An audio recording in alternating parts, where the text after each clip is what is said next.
Okay, so I would like to start right off from the title, indeed, which is kind of strange in between French and English, we see, as we can see. This title is an excerpt from a male French worker who works at the moment at a machine tool plant in Courbevoie, France, not far away from Paris, in suburbs of Paris, let's say. Interviewed by the US reporter for propaganda purposes of the Marshall Plan, let's say. Interviewed and his response to his question, to the reporter's question, whether communism meant anything to him. So he says, Monsieur, I have a wife and child, a house and a garden. I have work that has dignity, responsibility, and which is appreciated. In my free time, I go hunting and fishing. Et alors? So, I hope everything is okay. Which I do believe that my research is indeed based on this very initial premise that Marshall Plan, now I will come what it was, but was the stone of the postwar Americanization, and which also today I will try to discuss a bit of this house with a garden as a type or typology. We will see. So that's why is the title. So what is going on? Okay. So Marshall Plan, very shortly, was a governmental program of the United States introduced after the World War II to make Europe stand on its feet economically, as claimed by the officials of the Marshall Plan, and also to promote world peace and the general welfare, national interest, and foreign policy of the United States through economic, financial, and other measures necessary to the maintenance of conditions abroad in which free institutions may survive and consistent with the maintenance of the strength and stability of the United States. So, with its official name, its European Recovery Program, applied from 1948 to 52. There are claims that it's 51, but the last year of 52 was essential because here, for instance, this graphic from the US documentation is showing the payments in $1 million in European countries, but also non-European countries such as Turkey or Switzerland. Taking part in the plan, but rather referred in the world in general as a Marshall Aid or American Aid. It was indeed a financial and technical assistance program, and here, as we will see, starting from the industrial and agricultural development, industrial infrastructure and agricultural development, it was also operational in housing, based on labor, indeed, the organization of the labor force. So what I do in my research in general, and today you are seeing in quotation marks, they are all from either from US officials or local from local archives or US archives, or caption files recorded in the US National Archives. That because I analyzed the discourse of the Marshall Plan, how its workers' housing program was concretized, let's say, and it was based on the discourse that European recovery was to start from. It was a cooperative recovery program, first of all, and it was based on self-help, democracy, and freedom discourse, which I would say the US manner of democracy. And here we see it was claimed as an international cooperative. Even the program itself, was a public program for a better occupation and better home, and increasing standard of life through political and economic rights. We will see through social security, indeed.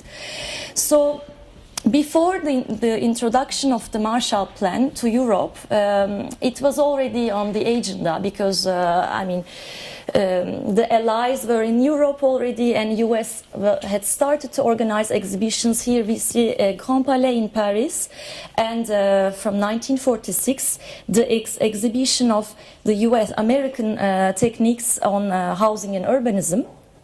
And we see like a prefabricated US suburban house as presented as a model of good life, let's say, as a model, we can say. So apart from this model of suburban house, what was presented in this exhibition already in 1946 was the US community model, which was argued to be composed of industrials, traders and inhabitants, which live and work together in the same community for the goals of the community but individual, which was stressed as the goals of community for the individual. So this was not a new thing that the US officials invented for even before their program, postwar foreign policy. It was their heritage indeed from the New Deal's public housing program, the community planning through housing cooperatives founded by labor unions.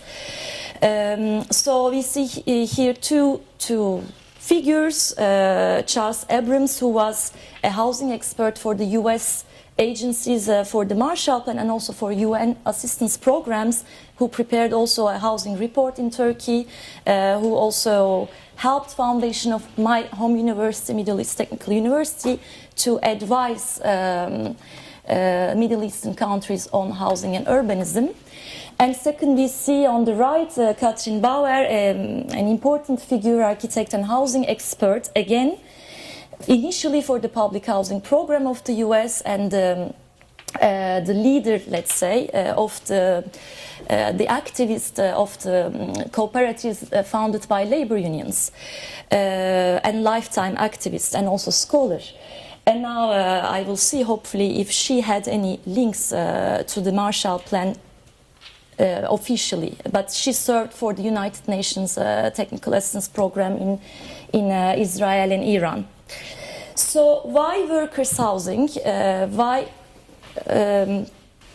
the Marshall Plan and workers' housing? Why it was important, let's say, or why I argue that there was a program, specific program. It is clearly as part of this call for policy as anti-communism, as the US officials claimed in their documents and in their propaganda tools, non-communism, so to build the free labor for non-communism.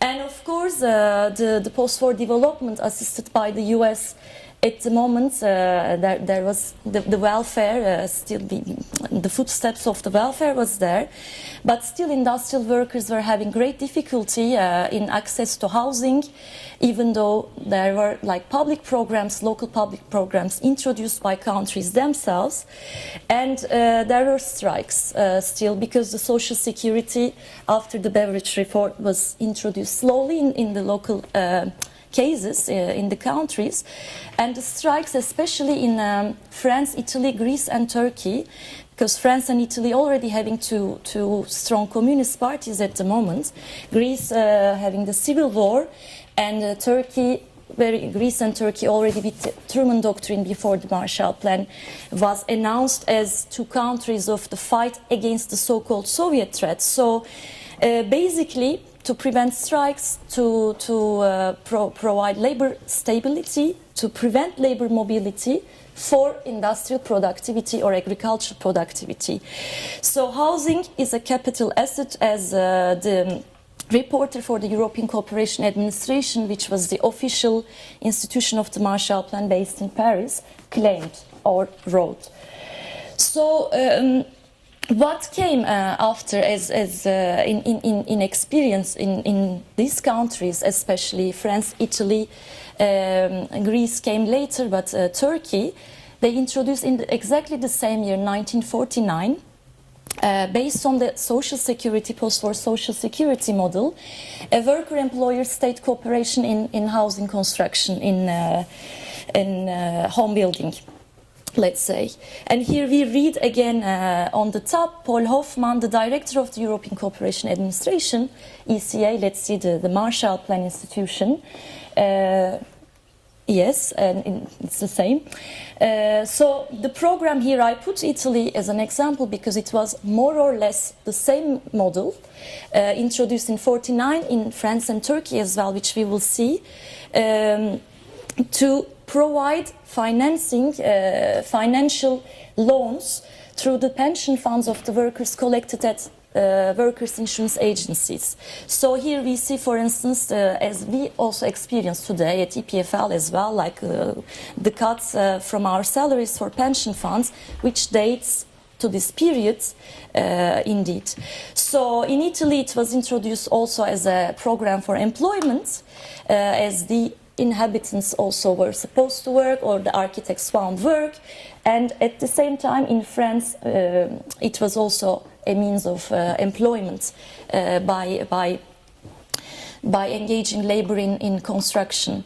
So here more detail is the Old Age Pension Act of 1949, which indeed introduced workers' housing cooperatives and also put the rule to be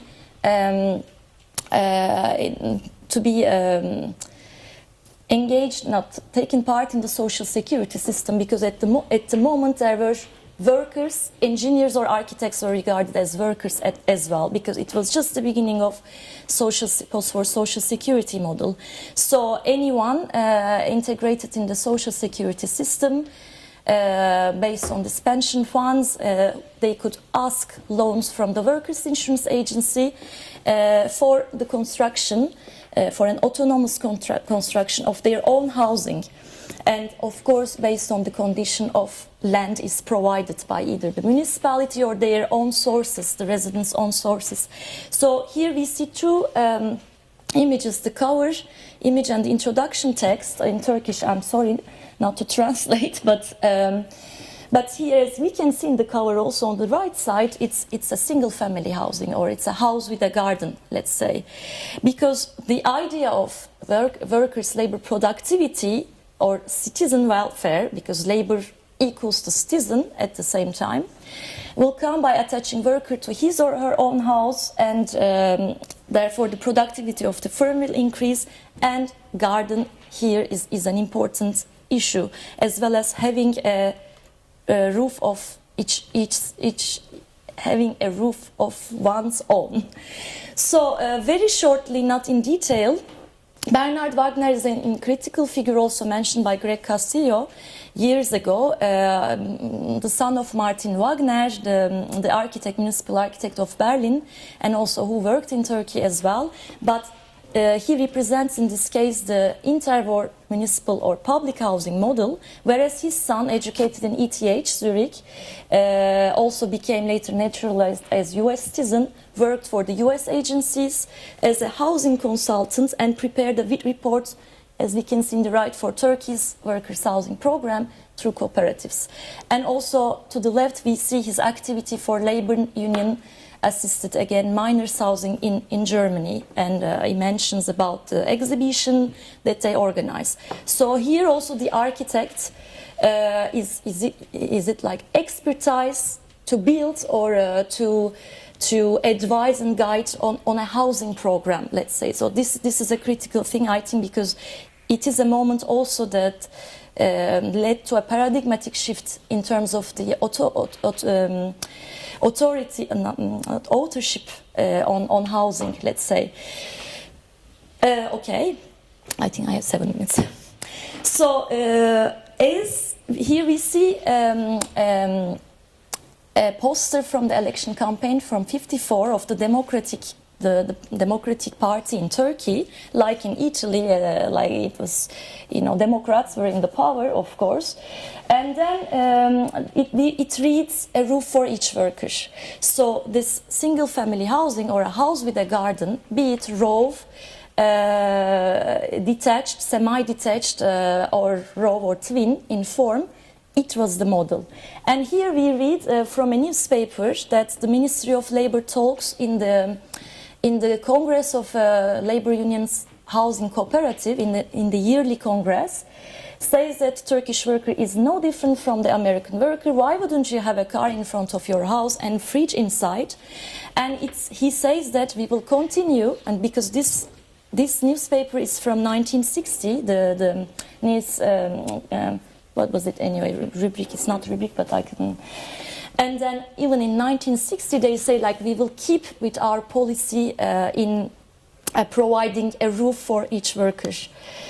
So when coming to France, this is the seminal example also in terms of cooperative housing, which is in Pessac, Cité des Castors, the Pessac Alouette, this exactly same site of Le Corbusier's housing there. And it was a labor union again built housing project, the Labor Union Confederation of the Christian Labor Unions Confederation in France. And it was also promoted as a means of community building and citizenship, free will to build, etc. And it was also important because here we see the workers as inhabitants putting their leisure time, because it was the model again based on the social security, putting 2,000 hours from their yearly leisure time to construct on site. Therefore, they could own their own apartments because land is provided. And house with a garden, again we see to the right is Bernard Wagner's own project for Bursa, for textile workers.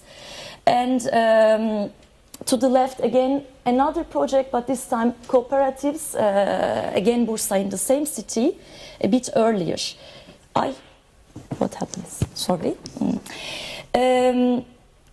So I'm sorry because I cannot. To sum up, but before summing up, what was offered with this model and that we experience is that a pre-industrial life in an industrial setting, the house with a garden even already experienced in Garden City or that was experienced, it was reincarnated by this program with the assistance of the locals and labor unions in this case. And here as we read an excerpt again from a worker, this time a miner from Lorraine, Folchevillers. So he works garden behind his small house, and his wife Florentine holds one of their 5 children and offers some advice. And we read in other captions that they live in a 5-room apartment, having the modern appliances, etc. Okay, almost finishing. This is again important because the idea of Gemeinschaft, Gesellschaft, this duality, I won't go in detail, but what was promoted as part of this discourse again in relation to house with a garden, because house with gardens, as if living in a village with their own garden, a worker would be more productive, and the community of industrial laborers, industrial traders and workers will make the society the peace. And therefore family was of course put very much attention. Here we see 2 photographs, right is from Turkey, left is from France, and it's this time a steel worker because there were labor studies by the US at the moment. It was called Studies of Types. So we read photo essays, or the photo essays were published in different brochures, including labor union bulletins, as well as magazines such as Life, etc. And we read that building cooperatives not only built houses and gardens, but also established solid and happy families, disciplined and in terms of self-management, and state in terms of citizenship ideals. This is from a Turkish quote. So, to sum, finally, Levittown I put as an example here because it was almost exactly the same years of the Marshall Plan, a year before. As the initiator said that no one who owns his house and lot can be a communist, he has too much to do. So this idea of an autonomous production, that anybody has the rights, as the freedom to build and to own his own house, his, again, important here, is the program, is the Marshall Plan's program, through labor unions for land and reconstruction. So providing an autonomous housing development, which also after the war in France and Turkey, in focus in this case, promoted the real estate development or pioneered the real estate development in these countries, because still castors are, for instance, active in France. And I would argue, the last two slides, 1 minute.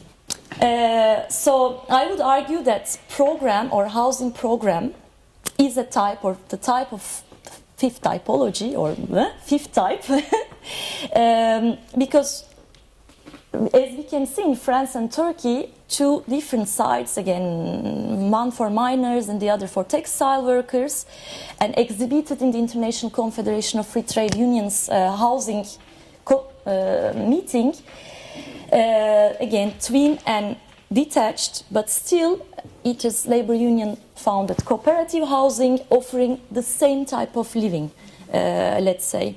So what is important in terms of program, this program takes its roots from policy based on social security and programming through all the financial and land allocation issue, and coming then the construction by the labor itself. So therefore, where is architect or architecture in this case is a question mark, because the architect's role were also diminished if you introduce this. So it is the pioneering of real estate. Here, sorry for this, because it's Sarcelles in France, the very well-known public housing program of French Ministry of Construction. However, to the left, financed and built through the same program, we see cooperative housing, but later demolished as well.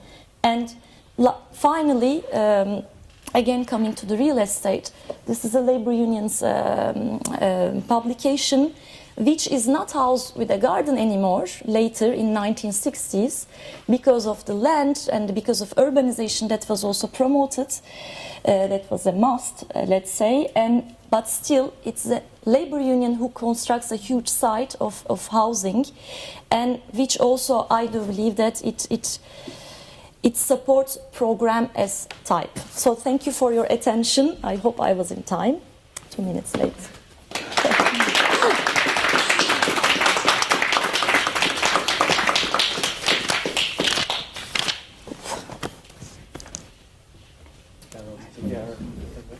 We have to use the mic.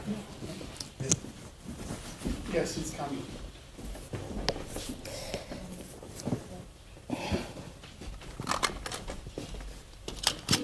Yes. Thank you, Sıla, for your presentation, which I think already introduced a lot of important issues and questions concerning type and typology. And one of those questions, I think, maybe has to do with the question of whether type or typology has to be urban in nature, because what you present is actually a type that was, as you've shown, sort of imposed by the Marshall Plan and by the United States on Western Europe in the post-war period, but not to develop cities, but rather to start the suburbanization of the territory. And in a way, according to a sort of hardcore typological reading, also according to Rossi's Architecture of the City, type doesn't exist if it's not urban or if it's not part of the city. So that is maybe already one question I would have, or one contradiction, if you do not show actually that there are also types that can be used for suburban developments. And maybe I'll already pose my second question that has to do with so you've shown examples from Turkey and from France in which this model of the house with the freestanding house, or this type of the freestanding house with a garden is, if not imposed, then certainly encouraged by policies and by the Marshall Plan. But I wonder if not every European country had a kind of specific or national, maybe typological tradition that sort of got mixed up with that type, with that imposed or exported or imported type of the house and the garden. I mean, there are, for example, in some countries there was a sort of agricultural tradition that more or less, you could say, merged with the more American type of the house and garden.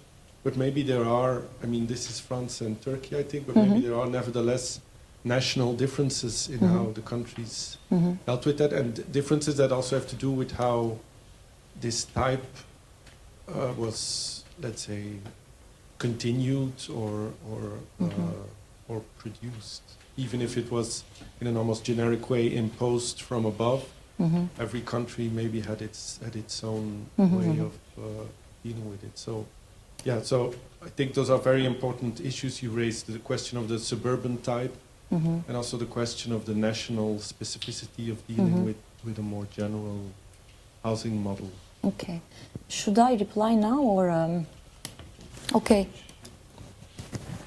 It's still on. Okay. Yeah. I should maybe do this. Thank you for your questions, Christoph. So, I think I would start with the second one. Now it's louder. I would start with the second one because it's an important question, and I faced it before as well. Because Marshall Plan introduced for 16 countries, and finally it's been 18. And in very, very different contexts. So this is why indeed I started, for instance, with comparison as an idea in the beginning, but ended up not direct comparison, but still in a way with France and Turkey with a focus, because in the beginning I was introducing Italy and Greece as well. So to start with, for instance, I think it's very important, but there are, first of all, there are things that I haven't mentioned that I can maybe quickly say now. The experts such as Wagner, there was an important name as well, Donald Monson, with his wife, Astrid Monson, again important figure of public housing program of the New Deal.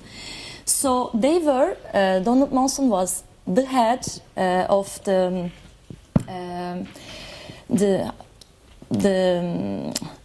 he was in Paris at the moment, and then in Turkey for his report for the Turkey's housing program. So this is the direct translation role. But apart from that, with the wife again, he was in Sweden.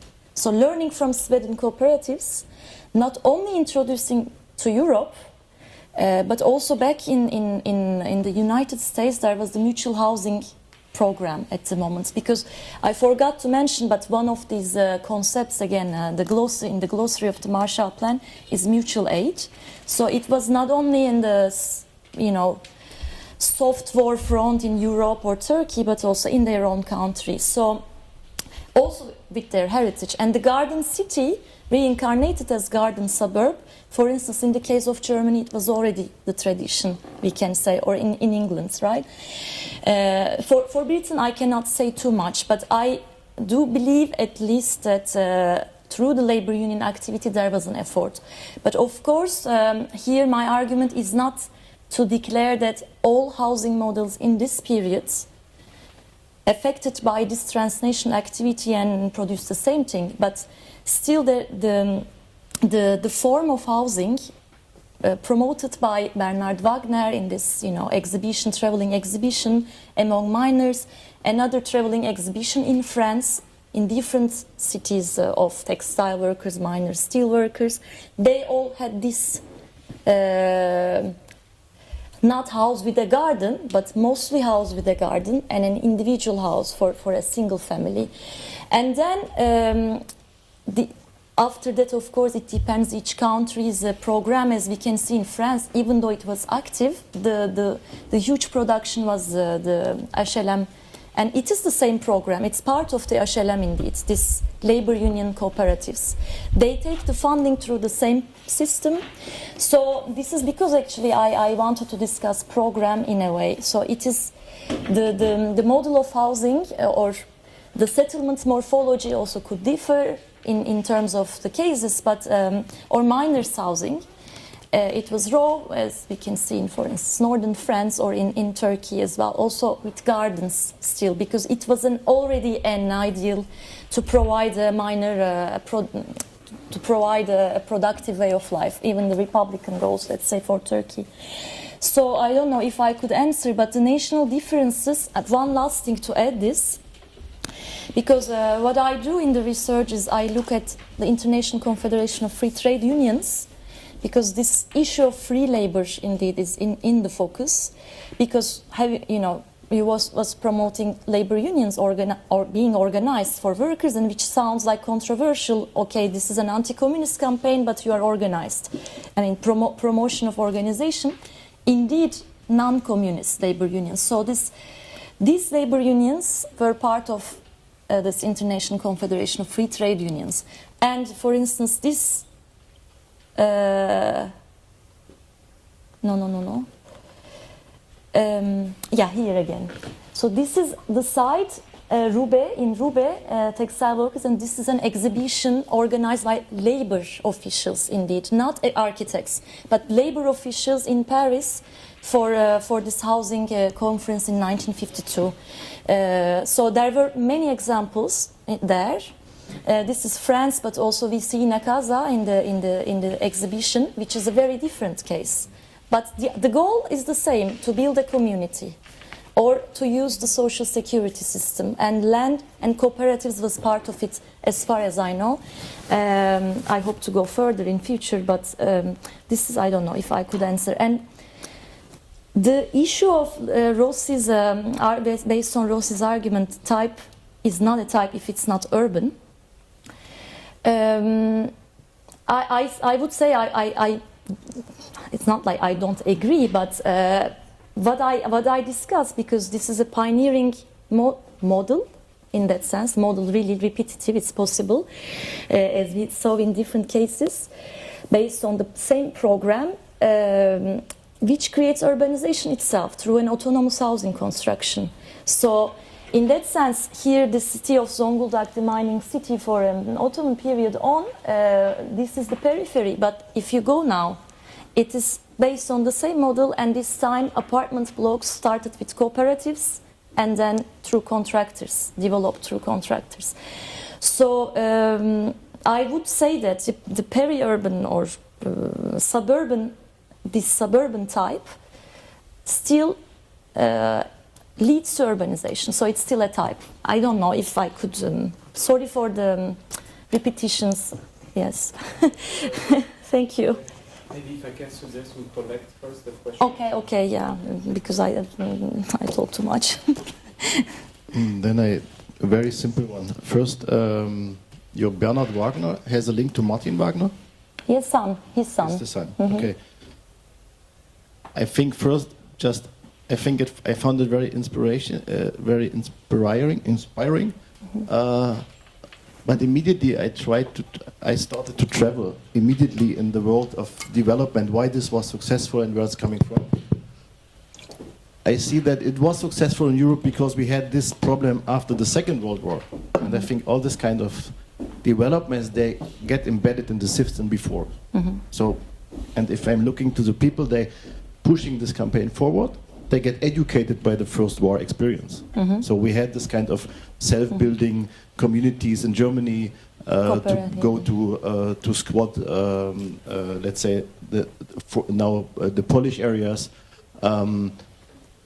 What was interesting that it gets a kind of system against communism.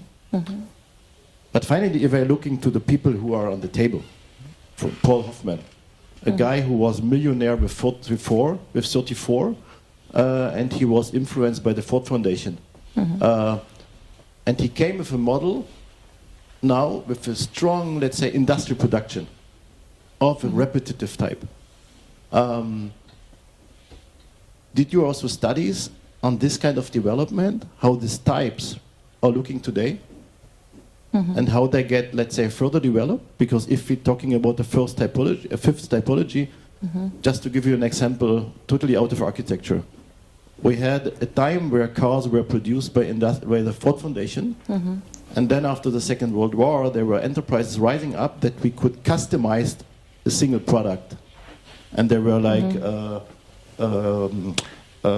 enterprises. You could go there, you could ask for parts to customize your own car, that it's not more industrial product. which is quite interesting. And then now in industrial production, even the industry starts to say, no, this customizing we can also do as a business model, which is quite, let's say, in the current status what we have today, as also architecture gets produced. But this was a time where we have two types, I think. One is where a cooperative started to defend, let's say, also the setting, which was made as a cooperative thinking, and I think also this kind of setting, what you try to look at, that they stabilize the system as a urbanized place, holding them together by rules. And then we have a total other one where this industrial type gets a kind of uncontrolled grow in the sense of, let's say, bigger, I have a garden, I can add something, but less in an agricultural sense, more in the kind of, I can buy my bay window as much as I want. And we have this kind of irony also in words in German.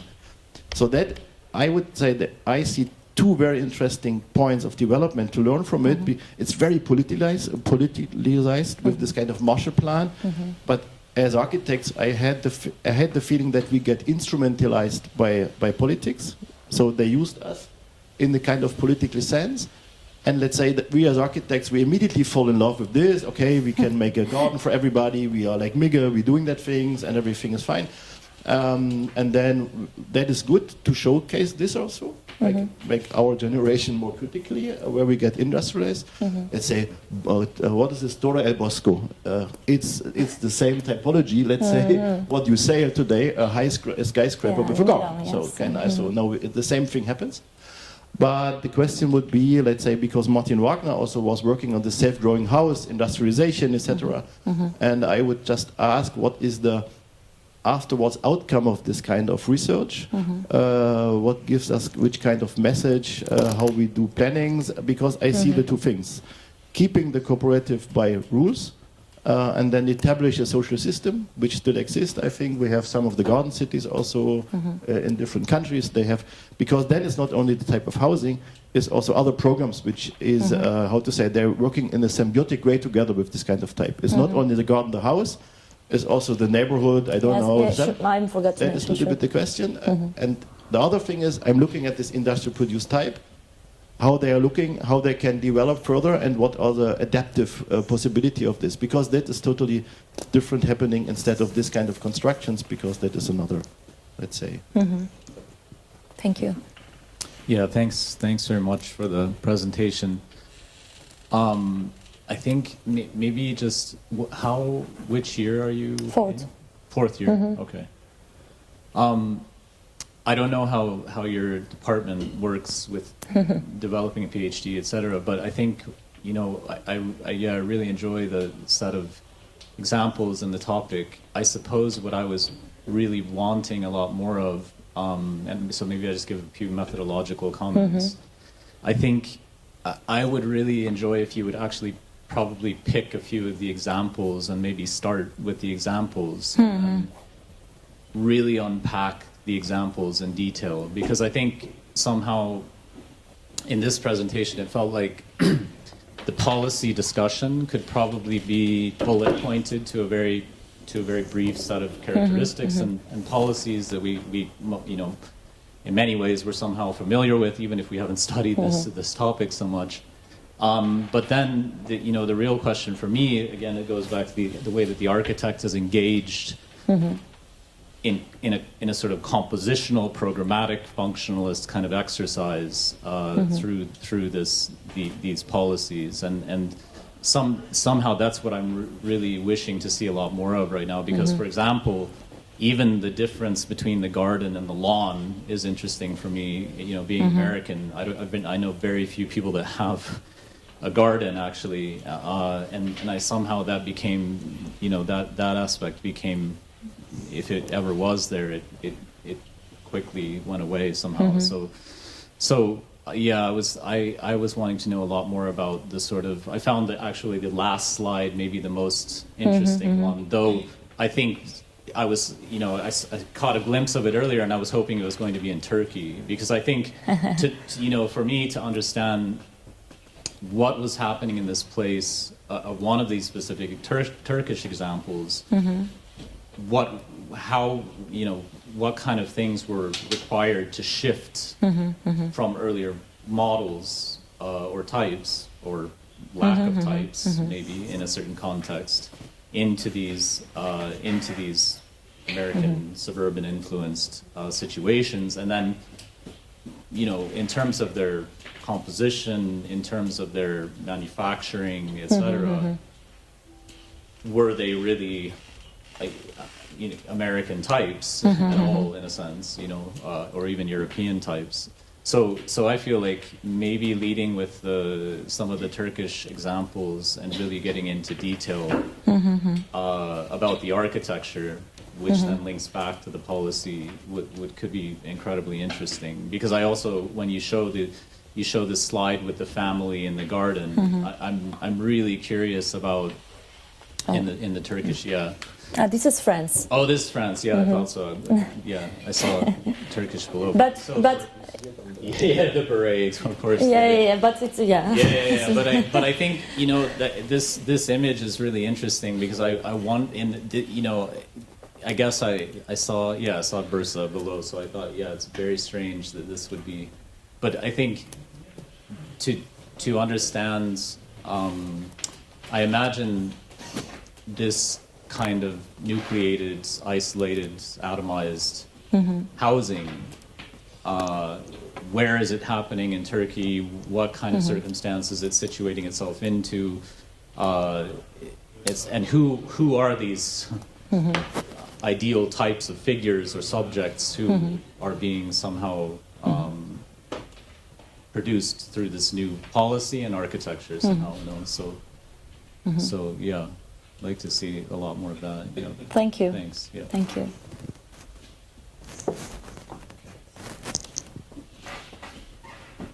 Yes, thank you, Sıla. Thank you. Thank you, Sıla, and thank you for the feedback. We are really on time. Yeah, good. Exactly. Great.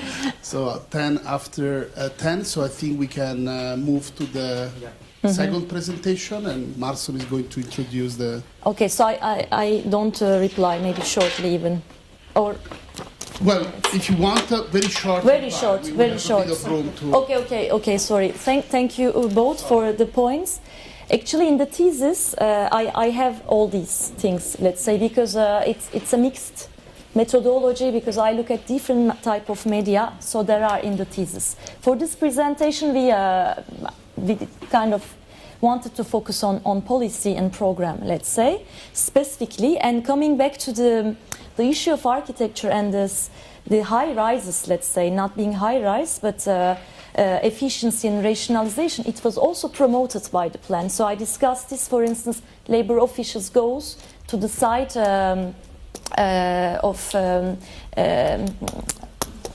how can I forget? Anyway, no, I can't. No, it's the moment that I'm like done. Auguste Perret and Le Havre, for instance, and the Raymond Camus method of prefabrication of housing.